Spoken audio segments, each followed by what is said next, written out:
किसी पर्सन के अगर स्त्री भाव में और पुरुष भाव में अगर शनि बैठा हो तो उसकी शादियों में एकदम एक्चुअल में बहुत दिक्कतें आने लगती हैं। सो देखो कुंडली में ना कहीं पर भी कुछ भी कंडीशन हो, सातवां घर हमेशा रिस्पॉन्सिबल रहेगा आपके लिए मैरिड लाइफ के लिए। जी। सातवां घर, क्योंकि सातवां घर जो है लाइफ पार्टनर वहाँ से है, शादी वहाँ से है जी। आपके लिए। और शादी का सुख अगर देखना है तो 12वें घर की कंडीशंस होती हैं, जी। जो मैरिड लाइफ की कंडीशंस है। अगर सातवां घर पीड़ित है तो आपकी कुंडली में कहीं पर भी कोई भी ग्रह बैठा हो तो खराब ही रिजल्ट देगा, अगर वो खराब है सातवां घर तो। तो सातवें घर को अच्छा करने के लिए क्या करना चाहिए? अपने बेडरूम के अंदर कभी भी कोई धार्मिक चीज़ नहीं रखनी चाहिए। कुछ लोगों का मंदिर जहाँ पर होता है वहीं पर ही बेडरूम होता है। मैं आपको एक एग्जांपल देता हूँ। लोग पता क्या चीज़ करते हैं, लोग ना जैसे कहीं से मान लो कोई कैलेंडर मिला, कोई शो पीस मिला, कोई गिफ्ट मिला, मान लो कृष्ण जी की मिल गई, फोटो मिल गई, राम जी का कुछ मिल गया, शेरा वाली माता जो दुर्गा माता है उनका कुछ मिल गया। लोग क्या करते हैं ना, अपने बेडरूम के अंदर कपबोर्ड होता है वहीं ठोक देते हैं लाके, जी, बिल्कुल। है ना। हाँ। वो हो गया। बेड वाले बॉक्स हैं, बेड वाले बॉक्स के अंदर पड़े हैं चांदी के सिक्के पड़े हैं, ऊपर लक्ष्मी माता की फोटो है, गणेश जी की फोटो है, शिव जी की फोटो है, ये कुछ भी है वो बेड के अंदर रखे हुए लोगों ने।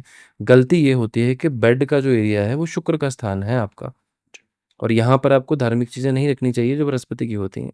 इन चीज़ों को अगर आपको संभालना है, ठीक करना है, बेडरूम के अंदर कभी भी कोई भी धार्मिक चीज़ ना रखें। और अगर पॉसिबल हो, आपके रूम के अंदर, बेडरूम के अंदर कुछ ना कुछ फ्रेग्रेंस हमेशा चलती रहनी चाहिए, खुशबू।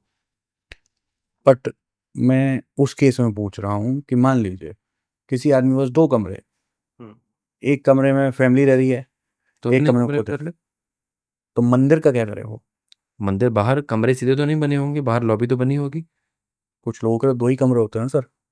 चलो 2 ही होते हैं तो इस कंडीशन में अगर मान लो कि कोई सीधा-सीधा सिस्टम है ऐसी कंडीशन पे, जी। तो पॉसिबिलिटी अगर इस चीज़ में है, तो मंदिर जो है वो घर में ना बनाए तो बेस्ट है।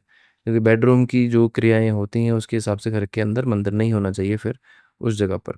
जी। और आप मंदिर जाइए, वहाँ पर जाके पूजा-पाठ करिए जो भी करनी है आपको। अगर लॉबी का एरिया है तो मंदिर बेडरूम से बाहर ही बनाइए। जी। अब ये तो बात हो गई कि मंदिर बेडरूम में नहीं होना चाहिए।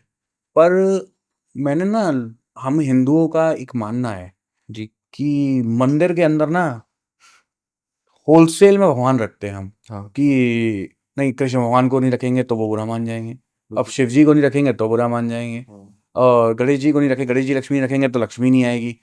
और कुछ लोग उपाय भी देते हैं कि अपने मंदिर में छोटे गणेश जी, लक्ष्मी जी रख लीजिए, अपने मंदिर में हनुमान जी की वो मूर्ति रख लीजिए। पंचमुखी हनुमान हाँ। जी की रख लीजिए। तो लोगों ने मंदिर को ना वो पूरा बाज़ार सा बना रखा बिल्कुल ठीक है। है ना? तो क्या ये सही है इस वे में? आप मंदिर में कभी भी अगर आप जाओ तो मंदिर में आपने एक चीज़ नोटिस की होगी, एक बराबर के लेवल पे, एक फ्लोर पे ही सारे मूर्तियाँ रखी जाती हैं अगर एक जगह पे हो। जी। हमारे घरों में क्या कंडीशन होती है, मंदिर बड़ा बना लेंगे या छोटा बना लेंगे लेकिन स्टेप्स बना देते हैं। जी। सबसे बड़ी गलती ये होती है कि घर पे पहली बात तो मैं ये मानता हूँ कि आपसे ना उतनी ज़्यादा श्रद्धा से या उतने नियम से आप सेवा नहीं कर पाते। जी। तो घर पे पहली बात मैं तो ये बोलता हूँ कि मूर्तियाँ नहीं रखनी चाहिए आपको। आप फ़ोटोज़ रखो, कोई दिक्कत वाली बात नहीं, और एक लेवल पे रखो, पहली चीज़। दूसरी चीज़ है जहाँ पर बहुत ज़्यादा होलसेल में जितने लोगों ने ऐसी कंडीशंस करी हैं, जब ग्रह खराब होंगे वो नेगेटिव असर देंगे ही देंगे वहाँ पर। अब लोग बोलेंगे भगवान कहाँ नेगेटिव असर देंगे?